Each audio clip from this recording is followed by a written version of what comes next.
Goeiemôre broers en susters. Hartlik welkom by die erediens vanmôre. Mag ons ook saam nader aan die Here groei. Ons het enkele afkondigings van die kerkraad se kant af. Daar's kollekte onder die diens vir barmhartigheid en by die deure gaan dit vir die teologiese studentekas. Daar's vanmôre katekisasie na afloop van die erediens. Ons hanteer les 10 en 11 vir die hoër en die laerskool. Dan nooi ons u uit, kom geniet asseblief 'n koppie koffie en tee na afloop van die erediens. Let wel, daar's nie vanaand 'n aanderediens of koffiekroeg nie vanweë die lang naweek. Dan wil ons graag sê welkom aan nuwe intrekkers en besoekers. As u nie hier is, ontmoet asseblief die ouderling aan diens hier voor die preekstoel om 'n lidmaatbesonderhede vorm in te vul. Die ouderling aan diens vanmôre broer Sarel Venter, net vinnig daar agter sit broer Sarel, hy sal julle hier voor ontmoet. Dan wil ons baie graag net sê welkom Tannie Alta. Dankie dat Tannie vir ons vanmôre op die orgel begelei. Ons waardeer dit. En dan herinner ons u graag, eerskomende Vrydag het ons 'n verskeidenheid konsert hier in die kerk. Daarso word curry en rys verkoop teen R40 'n bakkie. Donasies is welkom. Die fondse gaan ten bate van die instandhouding van ons orgel. Dis dan dit van die kerkraad se kant af.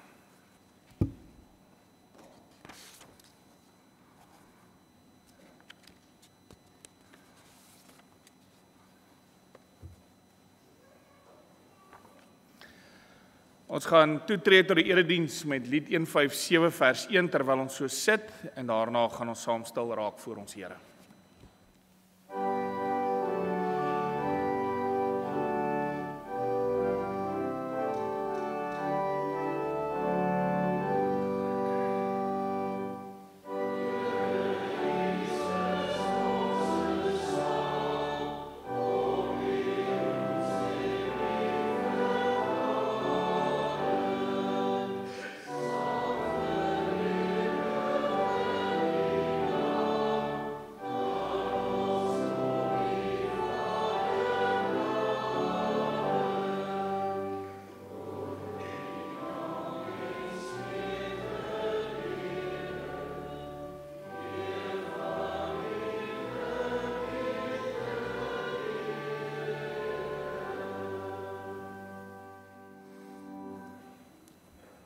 Ons raak nou 'n oomblik stil vir ons Here.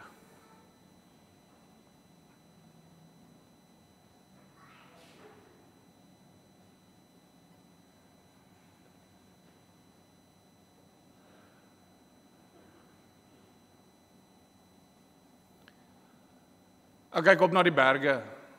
Waar sal my hulp vandaan kom? My hulp is in die naam van die Here wat hemel en aarde gemaak het en getrou bly tot in alle ewigheid. Verhef julle harte tot God, ontvang sy seën, genade, barmhartigheid en vrede vir julle van God ons Vader, ons Here Jesus Christus en ryklik vermeerder deur die werking van die Heilige Gees. Amen. Ons sing saam 'n loflied vir die Here, Psalm 100, daarvan al 4 die verse, ons sing dit staande en daarna bely ons saam ons geloof.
Ons bely saam met die kerk van alle eeue ons ewige en ontwyfelbare Christelike geloof as ons elkeen in ons hart saam bely dat ons glo in God die Vader, die Almagtige, die Skepper van hemel en aarde, en in Jesus Christus, sy eniggebore Seun, ons Here, wat ontvang is van die Heilige Gees, gebore is uit die Maagd Maria, wat gelei het onder Pontius Pilatus, gekruisig is, gesterf het en begrawe is, in die angste van die hel tot die dood toe ondergaan het, wat op die 3de dag opgestaan het uit die dood, opgevaar het na die hemel en sit aan die regterhand van God, die Almagtige Vader, waarvandaan hy sal kom om die lewendes en die dooies te oordeel. Ek glo in die Heilige Gees. Ek glo aan 'n heilige, algemene Christelike kerk, die gemeenskap van die heiliges, die vergifnis van sondes, die opstanding van die liggaam en 'n ewige lewe. Amen.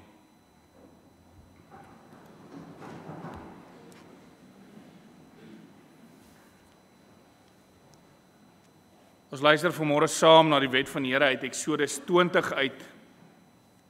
Eksodus 20, ons lees vanaf vers 1. Ons luister na die wet van die Here.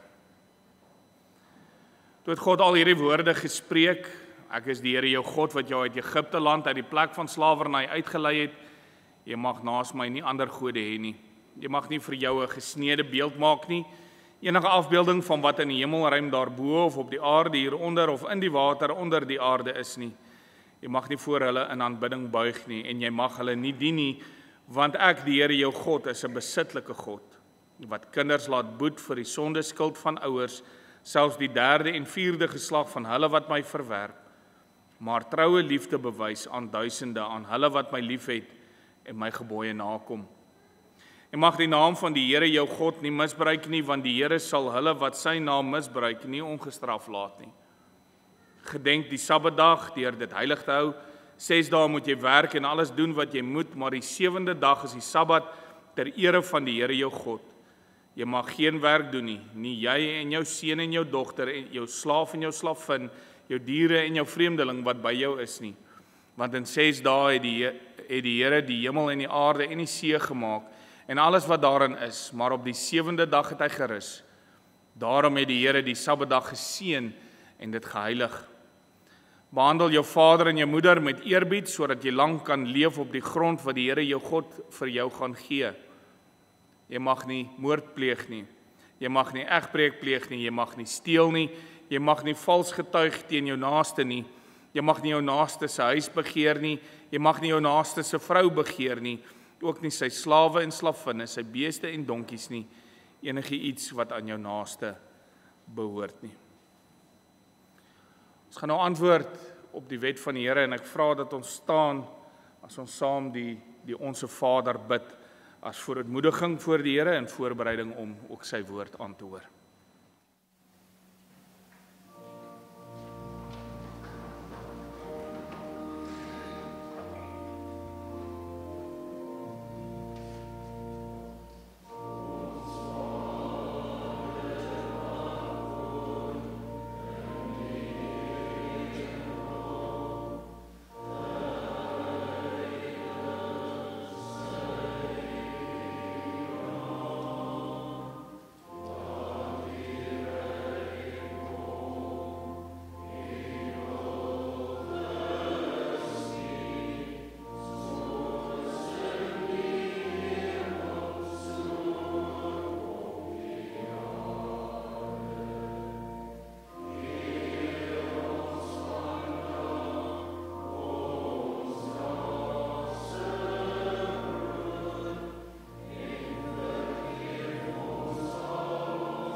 Ekskuus, ons skriflesing kom vanmôre uit 1 Petrus 1 uit, nie uit Psalm 1 uit nie. As ek maar aangaan. 1 Petrus 1 verse 3 tot 9. Ons luister hier na die woord van die Here uit die 2020 vertaling uit. Ek lees vir ons voor. Lofwaardig is die God en Vader van ons Here Jesus Christus. Dit is hy wat ons in sy groot ontferming deur die opstanding van Jesus Christus uit die dood opnuut verwek het, sodat ons 'n lewende hoop mag hê, op 'n erfenis wat nooit vergaan, besmet word of verwelk nie, en wat in die hemel vir julle in bewaring gehou word. Ja, vir julle wat deur julle geloof, deur die krag van God bewaar word, vir die verlossing wat gereed is om aan die eindtyd geopenbaar te word. Jubel hieroor, al moes julle onlangs vir 'n kort tydjie deur allerlei beproewings bedroef word. Die doel was dat dit duidelik sou blyk dat die egtheid van julle geloof, 'n egtheid wat baie kosbaarder is as goud, wat verganklik is, maar nogtans met vuur getoets word, uitloop op lof en heerlikheid en eer wanneer Jesus Christus geopenbaar word. Daarom het julle lief, al het julle hom nie gesien nie, en al sien julle hom nie nou nie, glo julle in hom en jubel julle met 'n onuitspreeklike en heerlike blydskap, omdat julle reeds deel het aan die doel van julle geloof, naamlik die verlossing van julle siele. Ons lees tot sover. Ons fokus vers 3 en 4. Lofwaardig is die God en Vader van ons Here Jesus Christus. Dit is hy wat ons in sy groot ontferming deur die opstanding van Jesus Christus uit die dood opnuut verwek het, sodat ons 'n lewende hoop mag hê, op 'n erfenis wat nooit vergaan, besmet word of verwelk nie, en wat in die hemel vir julle in bewaring gehou word.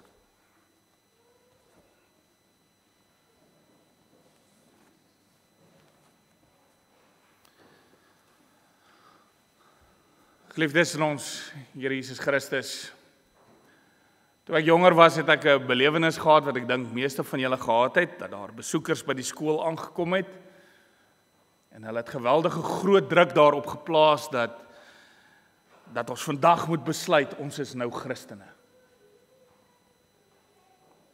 Ons het hierdie besluit wat ons vandag moet maak, en dan moet ons hierdie dag en datum in ons Bybel neerskryf, en dit is die dag toe ek, Dirk Christen Kotse, gebore is.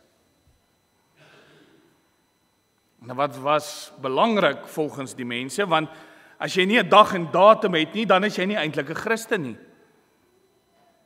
So neem vandag die besluit. Soos die Engelsman sal sê, commit. En dan is jy 'n regte, egte Christen.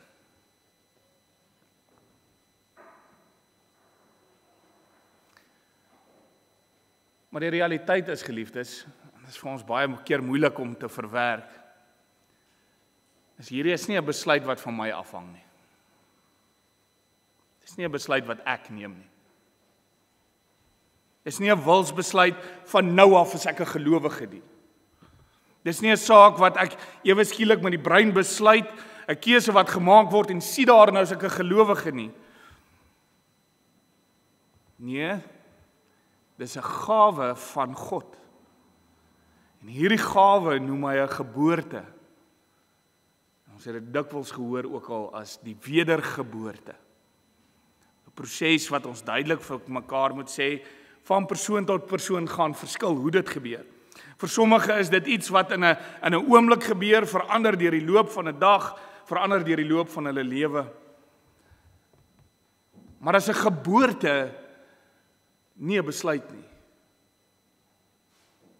Dit is hy wat my hart vermurwe met wie hy is. Dit is hy wat my hart verander en dis hy wat my van die waarheid deur sy woord en gees oortuig. So wanneer 'n gelowige gebore word, is daar 'n klomp dinge wat gebeur en ons gaan dan in hierdie volgende paar weke dan vanuit Petrus by hierdie verskillende nuance van hierdie gebeure stil staan, want aan die hart daarvan om Jesus te volg lê die wedergeboorte van 'n Christen. Vandag gaan ons vanuit ons teks kyk na wat gebeur met wedergeboorte, wat gebeur, waar gebeur dit, hoe gebeur dit en waarom gebeur dit. Ons begin by wat gebeur. Ons teks maak dit so mooi duidelik eintlik. Hierdie is wat gebeur as ek 'n Christen word. Lofwaardig is God die Vader van ons Here Jesus Christus. Dit is hy wat ons in sy groot ontferming deur die opstanding van Jesus Christus uit die dood opnuut verwek het. Wanneer 'n Christen gebore word, is dit 'n nuwe lewe wat God aan ons skenk. Hy verwek ons, soos ons teks dit stel. Dis nie iets waarvoor ek kan instaan en kan sê, kyk hoe wonderlike mens is ek nie, ek het hierdie besluit geneem en ek kan ewe trots wees op myself nie. Dit is 'n gawe van God. En hierdie gebeurtenis, hierdie geboorte is iets wat elke ware gelowige beleef. Noem dit 'n oomblik waarin alles vir jou eg word, waar alles vir jou sin maak. Dalk is dit net 'n oortuiging wat jou hart en gedagtes vasgryp. En vir elke een lyk hierdie gebeure anders. Vir die een is dit 'n Saulus oomblik. Van die een oomblik Saulus die vervolger van die kerk van Christus en die volgende oomblik 'n verblindende lig, die stem van God wat met jou praat en jou hele wêreld keer net daar en dan om. En vir die volgende ou is dit soos vir Petrus. Ja, Petrus gee die belydenis, hy is die Christus, die seun van God. Jesus sê vir hom, gelukkig is jy Simon Bar-Jona. Dis nie 'n mens wat dit aan jou openbaar nie, maar my Vader wat in die hemel is. Wat maak dat jy hierdie getuienis kan lewer en op hierdie rots sal ek my kerk bou. Op hierdie belydenis gaan ek my kerk bou. Petrus gee hierdie belydenis in die volgende hoofstuk is dit uit my pad uit Satan wat jy dink aan wat mense wil hê en nie aan wat God wil hê nie. Dis Petrus wat vir Jesus verloon.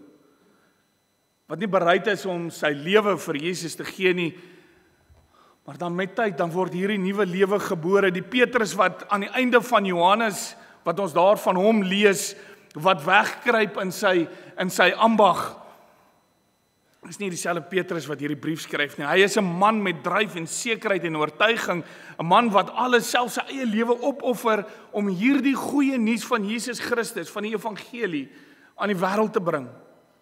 Hy is nie meer die man wat in vertwyfeling op die meer gaan wegkruip het in sy ou ambag waar hy staan en vis vang nie. Hy wat skaam weggekruip het vir Jesus nie. Dis nie dieselfde man wat ons hier in Petrus se brief ontmoet nie. Maar dit was 'n proses. Onthou aan die einde van Johannes dan sê Jesus vir Petrus, jy is dalk nie nou bereid om jou lewe vir my te gee nie. Maar daar gaan 'n tyd kom. En as hierdie tyd kom, dan gaan jy my verheerlik deur jou dood. En hierdie tyd kom al nader, en wanneer Petrus hierdie brief skryf, was hy al reeds 'n man wat vol oortuiging agter Christus aanstap. Dit was 'n geboorteproses gewees. En dan moet ons sê, vir elkeen lyk dit anders, maar die produk is dieselfde. En om insaag daarin te hê, moet ons heel wat wyer lees as net Petrus.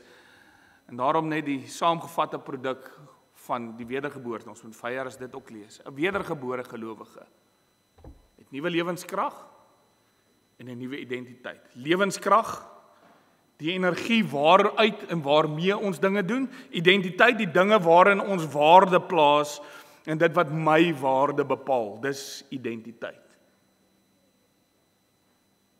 So, die geboorte van 'n Christen het nuwe lewenskrag tot gevolg. Dit is dieselfde krag wat daar is in die herskepping van alles, wanneer Titus praat oor die eindtyd, wanneer alles weer nuut gemaak sal word, dis dieselfde woord wat daar gebruik word. Nuwe lewe, 'n nuwe aarde om weergebore te word.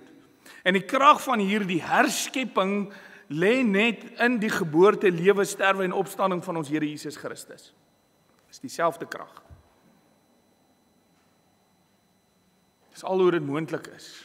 Dis waarin die krag van hierdie verandering lê. Is in Jesus Christus. So wedergeboorte gee nuwe lewenskrag. Dit is die krag vir hierdie lewe kom dan van 'n ander plek af as waar dit van voorheen vandaan gekom het. Die gemiddelde mens op aarde put sy krag uit dalk alleen wees. Miskien is dit vir my kos of om super fiks en aktief te wees en hierdie beeld in die wêreld uit te straal. Is dit die ding waarin ek waarde en energie kry? Om wat dit ook al mag wees, Want daar is so baie dinge waaruit mense krag put, maar dit wat maak dat ons verander, dit wat maak dat ons elke dag opstaan en die Here dien, in plaas daarvan om hierdie ding na te jaag wat my energie gee, of wat ek dink my energie gee, en om my energie eerder uit die Here uit te trek, is die krag van die evangelie. Want die evangelie verander hart en gedagtes. Dis die krag van die evangelie wat maak dat ons in swaar kry tye kan bly staan en selfs die Here kan eer wanneer dit sleg gaan. Dit is waarvan Filippense praat as ons hoor, moet oor niks besorg wees nie, maar maak in alles julle begeertes deur gebed en smeking en met danksegging aan God bekend, en die vrede van God, wat alle verstand te bowe gaan, wat geen mens wat nie in hom is, kan verstaan nie, sal oor julle harte en gedagtes die wag hou in Christus Jesus. In Jesus Christus. Dit is hy wat dit alles bymekaar hou, sodat ek in moeilike omstandighede nog steeds op hom vertrou. En die krag het om staande te bly wanneer ander in mekaar gaan sak. Dis hy wat ons krag is. Maar wanneer ons weergebore word, dan verander ook ons identiteit. Net soos 'n nuwe baba, 'n nuwe mensie is met baie potensiaal om te groei, so is dit ook met die geboorte van 'n Christen. Daar is nog baie potensiaal vir groei en verandering. Maar aan die hart daarvan lê die feit dat aardse dinge my en jou nie meer definieer nie. As ek 'n wedergebore kind van God is, dan definieer my alkoholverslawing my nie meer nie. As ek 'n wedergebore kind van God is, dan definieer die kraste, vuilste taal wat ek kan uitdink, definieer my nie meer nie. Ek is nie meer my losbandige gewoontes nie. Nee, die geboorte van 'n Christen maak dat ek nuut is, omdat dit wat my waarde bepaal, nie meer tydelik en verganklik is nie, maar ewig vas en seker is. My waarde word bepaal deur die feit dat ek God se kind is. Dit beteken ek soek die dinge wat my 'n kind van God maak. En dis nogal 'n ding om oor te dink, geliefdes. As my identiteit in hom geanker is, dan soek ek die dinge wat my 'n kind van God maak. Dit word my prioriteit. Dis die ding wat ek najag. Dis die ding wat ek opsoek. Die gemeenskap van gelowiges, gebed, woordstudie, persoonlik en in 'n groep. Dit is dinge wat primêr tot my nuwe identiteit gevoeg word. Nie wie ek was nie, maar wie ek nou is. En dit is alles in hom geanker. So dit is wat gebeur as ons weergebore word. Maar waar gebeur dit? Ons kan vir mekaar sê, dis wat wedergeboorte is. 'n Gelowige met nuwe lewenskrag en 'n nuwe identiteit. Maar waarin gebeur hierdie groot verandering? Hoe is dit moontlik om so 'n totale ommeswaai te maak? Ons teks leer ons, sodat ons 'n lewende hoop mag hê. So waarin gebeur hierdie verandering? In ons hoop. In dit waarop ons hoop. Tim Keller sê op hierdie onderwerp, as jy 'n persoon se hoop kan verander, kan jy alles in hulle lewens verander. Want of jy dit weet of nie, die koers van jou lewe word bepaal deur die dinge waarop jy die meeste hoop.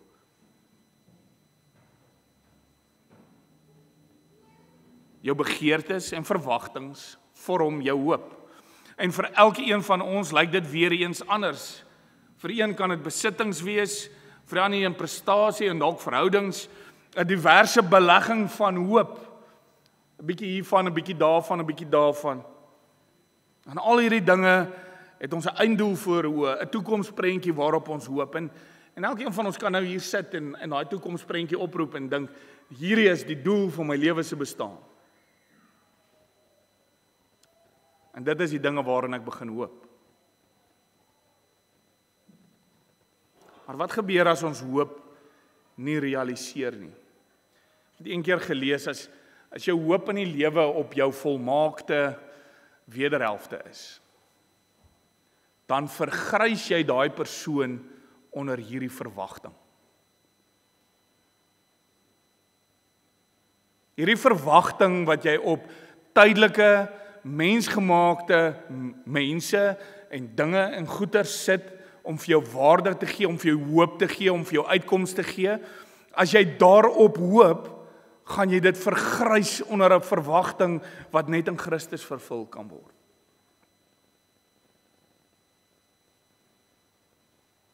As ons hoop nie realiseer nie, sê Spreuke 13 vers 12, onvervulde hoop maak die hart siek. Onvervulde hoop maak die hart siek. Dit maak jou in jou wese siek. En die ding wat ons nou al so baie kere genoem het, is dat hierdie ding, jou vrou, jou kinders, jou gesin, jou besittings, jou prestasie, is alles verganklik en dit gaan tot niet, dit stel te leer, en as jy jou hoop daarin gevestig is, dan gaan dit uiteindelik daartoe uitloop dat jy 'n siek hart het. Al is dit nie nou nie. Wedergeboorte skenk egter nuwe hoop. 'n Onverganklike hoop op die onverganklike dinge wat ons deur die geloof in Jesus Christus ontvang. Hierdie hoop is 'n erfenis wat nooit vergaan, besmet word of verwelk nie en wat in die hemel vir julle in bewaring gehou word, soos ons gelees het. Dit kan nie teleurstel nie, dis vas en seker.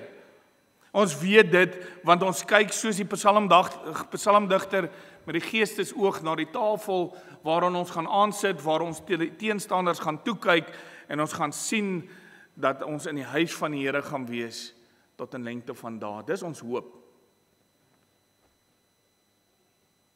En al die prestasiegedrewe hoop wat ons dalk in ons hart gekoester het, word dan onbenullig wanneer die koning van konings vir jou sê, welgedaan, goeie en getroue dienskneg, wat volhardheid in die geloof. Die voorsmaak hiervan is sterker as die beste nasmaak van enige tydelike ding waarin ons hoop kan stel. Dus wedergeboorte is nuwe lewenskrag en 'n nuwe identiteit, geanker in 'n nuwe onverganklike hoop in Jesus Christus. Maar dan die vraag, hoe gebeur dit? En hierdie gaan ek kort hou. Wedergeboorte is nie iets wat elke dag gebeur nie, dis iets wat een keer gebeur. 'n Christen word een keer gebore. En dan, soos 'n klein babatjie, moet hierdie wedergebore Christen leer loop en praat, moet leer mens wees. En so leer 'n nuutgebore gelowige om uiteindelik 'n volwasse gelowige te wees. 'n Wedergebore Christen is nie eensklaps 'n sondelose mens nie. Nee, ons leer stry teen die sonde, ons leer stry teen die wêreldse hoop, en dit gebeur elke dag, en dit noem ons daaglikse bekering. Dis ook waarna Petrus verwys in verse 6 en 7, hy sê, hou vas aan hierdie hoop. Al moes julle vir 'n kort tydjie deur allerlei beproewings bedroef word, dat duidelik sal blyk die egtheid van julle geloof. Beproewing is die slegte omstandighede wat daar is as gevolg van die tydelikheid en die sondigheid van hierdie wêreld en dit wat dan oor ons pad kom as gevolg daarvan. Ons genadige God gebruik juis hierdie swaar kry tye om ons weer te help fokus. Om te sien, die tydelike dinge waarin ons baie kere hoop is goed wat eintlik seer maak. Maar ons hoop in die hemel, in Jesus Christus, ons koning en verlosser, dis vas en seker, onveranderlik en ewig. Ons is dus eenmaal weergebore met nuwe lewenskrag en 'n nuwe identiteit, gebore uit 'n nuwe hoop, 'n nuwe uitkyk op die lewe en 'n ewige blik in die hemel, wat hierdie genadegawe van God vir ons in bewaring, waar dit vir ons in bewaring gehou word. Maar dan moet ons elke dag nog steeds stry teen die sonde en soek elke dag God se wil op terwyl ons eie begeertes in lyn getrek word met God se wil. En dit moet elke dag gebeur. Elke dag moet ons bid vir die wapenrusting van ons Here. Elke dag moet ons vra om hulp sodat die vrug van die Gees in ons sigbaar sal word en nie die vrug van die bose nie. En algaande word die geboorte van 'n Christen omgesit in 'n volwasse en verantwoordelike gelowige. Iemand wat teen die sonde kan stry en hom of haarself kan verheug in tye van beproewing, omdat hulle hoop ewig is, vas en seker. Dan laastens, waarom gebeur dit? Waarom wil die Here ons verander? Ek kan nie vir julle sê hoeveel keer het ek al mense ontmoet en gesprekke gehad wat sê, ek is wie ek is. So gemaak, so laat staan. Hoeveel mense verkondig die evangelie ook op hierdie manier en sê, die Here is vir jou lief net soos wat jy is, bly net wie jy is.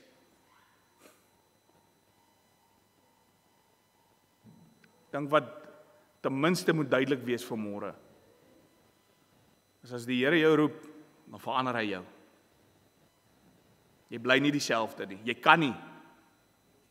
So waarom verander hy hom? Waarom verander hy ons? Waarom is dit verkeerd om ons hoop op verhoudings en mense vir wie ons lief is en ons werk en al die ander goeders daarin te bou? Waarom kan ek nie gemaklik wees met die status quo nie? Waarom is dit dat gelowiges noodwendig moet verander? Ek lees nou die dag 'n verhaaltjie wat dit vir my duidelik gemaak het, of wat ek dink dit duidelik kan maak. En ek deel dit met julle. 'n houtkapper. Julle ken die soort, hy wat bome laat val en bome in planke maak. Die houtkapper kom staan onder 'n groot boom en hy sien daar's 'n voeltjie wat 'n nesie gebou het. En die houtkapper weet die boom gaan val. Daarom slaan hy met die agterkant van sy byl teen die boom, totdat die voeltjie opvlieg en aanskuif en gesit op die volgende boom. Gaan die houtkapper, want die boom gaan ook val, en hy slaan met sy agterkant van die byl teen hierdie boom, tot die voeltjie opstyg en gaan sit in 'n ander boom. En so gaan dit aan, totdat die houtkapper uiteindelik die voeltjie van die boom al weggejaag het en die voeltjie maak nes op 'n rots. En daar het die houtkapper hom gelos. Nou, wat die verhaal vir ons moet demonstreer, al die tydelike dinge waarop ons vertrou, al die bome waarin ons wil nes maak, waarin ons onsself wil vestig, waarin ons self wil anker, gaan val. Dis wat ons moet huis toe vat.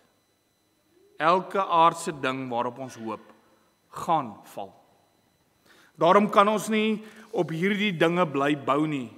En daarom beweeg die Here ons, daarom skud hy ons wêreld, totdat ons uiteindelik besef, ons hoop is veiligste op die rots, wat ewig is, wat vas bly staan en nie verander nie. Die rots, ons koning en verlosser Jesus Christus. En dis waarom die Here ons nie los soos ons is nie. Dit is waarom hy ons verander wanneer ons as 'n Christen gebore word. Dis waarom hy ons louter, dis waarom daar beproewings op ons pad kom, om ons te skud en te beweeg, totdat ons 'n veilige, vaste vesting, 'n ewige, onveranderlike hoop in Jesus Christus het. Sodat ons ook besef, elke boom in hierdie wêreld gaan omval. En daarom ten slotte, geliefdes, die geboorte van 'n Christen is eenmalig. Dis 'n proses en dit lyk vir elke liewe een van ons anders. Maar die produk is dieselfde. Die produk is nuwe lewenskrag en 'n nuwe identiteit. En hierdie nuwe lewenskrag en identiteit is geanker in 'n onveranderlike hoop wat Jesus Christus is. Maar soos 'n baba moet leer loop, moet 'n nuwe gelowige ook leer loop. En dit word 'n daaglikse stryd, vra daaglikse bekering, vra dat ons ook soms gelouter moet word deur beproewing. Maar die Here doen dit sodat ons sal leer, elke boom gaan val, en daarom is dit die veiligste by die ewige en vaste, onveranderlike rots, ons koning en verlosser Jesus Christus. Mag God ons verander deur die woord en gees, en mag ons gewillig en gehoorsaam op sy roepstem reageer. Amen.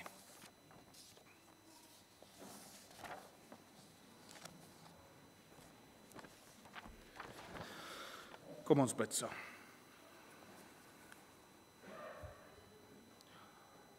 Ons almagtige God en ons hemelse Vader, dankie dat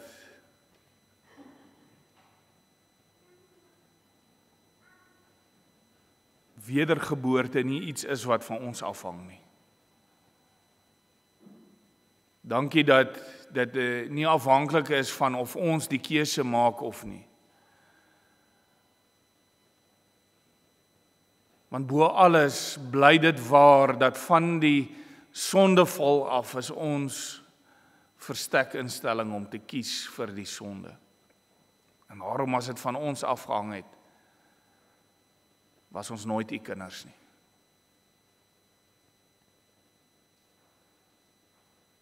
Dankie Here, dat u ons kom haal, dat u ons gryp, dat u ons deur woord en gees verander, dat wanneer ons u seun Jesus Christus aan die kruis sien en besef wat dit kos om ons u kinders te maak, dat dit ons harte ook sal vermurwe en sal sag maak sodat ons nie sal wil bly in ons eie hartvogte of eie harde harte nie, maar dat ons sal verander, dat ons die knie sal buig,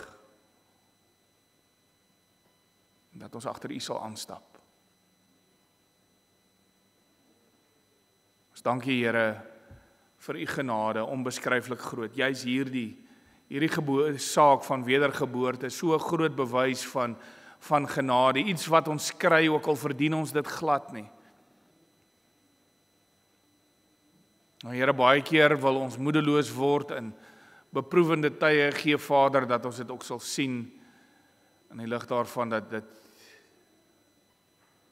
u dit ook gebruik om ons nader aan u te trek. Gee Vader, dat ons sal bou, ons lewens sal bou op die fundament, ons koning en verlosser Jesus Christus. En dat ons lewens sal getuig van dankbaarheid vir u genade. Dit bid ons van u, nie omdat ons dit verdien nie, maar enkel en alleen uit genade. Amen. Ons gee geleentheid vir ons kollektes, dat ons hom weer oorgeslaan. As nou tyd vir ons dankoffer vir barmhartigheid, en daarna sing ons saam Skrifbreiding 8:1 verse 1 en 2.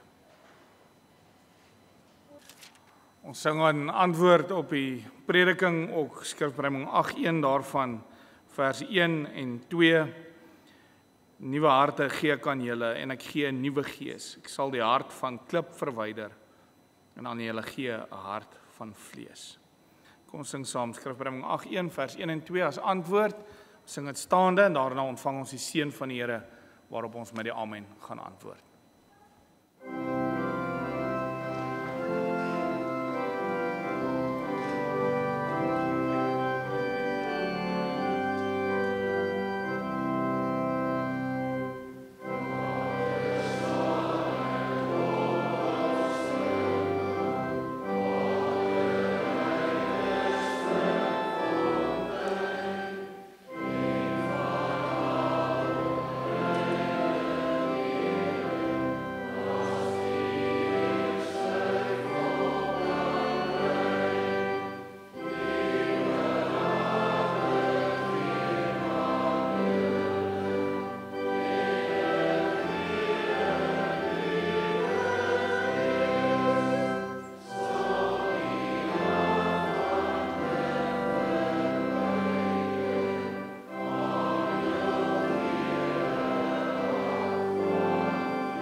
Verhef jou harte tot God en ontvang sy seën.